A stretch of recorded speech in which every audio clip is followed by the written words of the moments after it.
দুনিয়ার সবচেয়ে ক্ষমতাসীন ব্যক্তি, ক্ষমতার অধিকারী ব্যক্তি নাকি আমেরিকার প্রেসিডেন্ট। বাংলাদেশের প্রেসিডেন্টকে ঈর্ষা করতেই পারেন।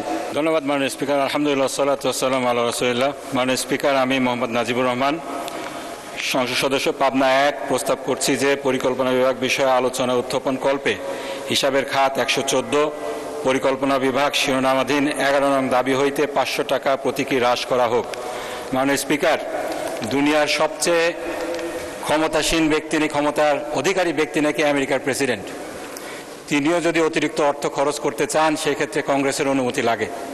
সম্প্রতি ইরানের যুদ্ধকেন্দ্রিক খরচের বিষয়ে তাকে কংগ্রেস ভোট দিয়ে বিল এনে তার খরচের যে বিষয়টা, অতিরিক্ত খরচের যে বিষয়টা ছিল, সেটাকে হ্রাস করেছে।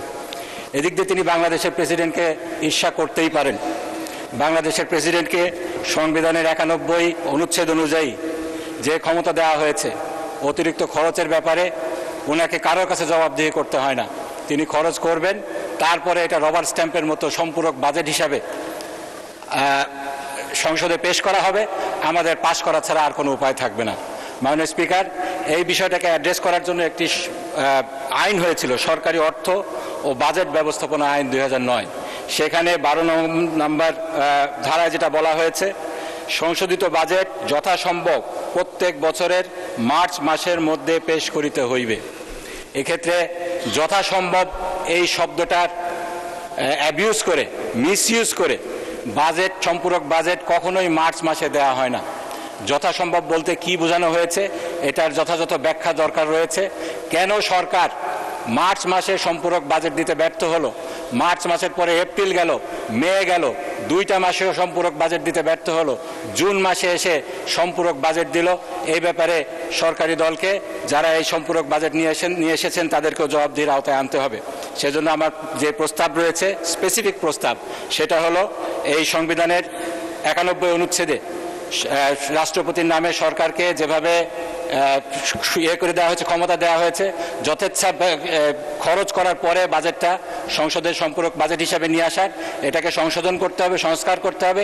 পাশাপাশি সরকারি অর্থ এবং বাজেট ব্যবস্থাপনা আইনের যে স্পিরিটটা রয়েছে, মার্চ মাসের মধ্যে সম্পূরক বাজেটটাকে আনতে হবে।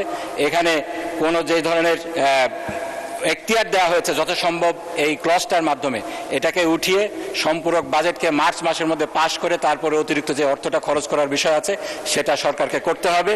আমি সেজন্য যেটা বলছি, এটাকে যেহেতু এই খাতে 12,500 কোটি টাকা অতিরিক্ত খরচ করা হয়েছে, জাতি জানতে চায় এটা কোন খাতে খরচ করা হয়েছে।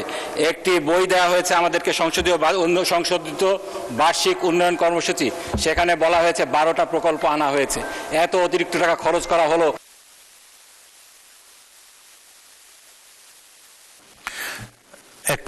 আমার আধা মিনিট লাগবে মাননীয় স্পিকার। ধন্যবাদ আপনাকে। এই বিষয়ে অস্পষ্ট রেখে এই বিলটি পাশ করা কোনোভাবে উচিত হবে না। সেজন্য আমার যেটা প্রস্তাব, প্রতিবাদ হিসাবে 500 টাকা এই ব্যয় থেকে হ্রাস করা হোক। ধন্যবাদ মাননীয় স্পিকার।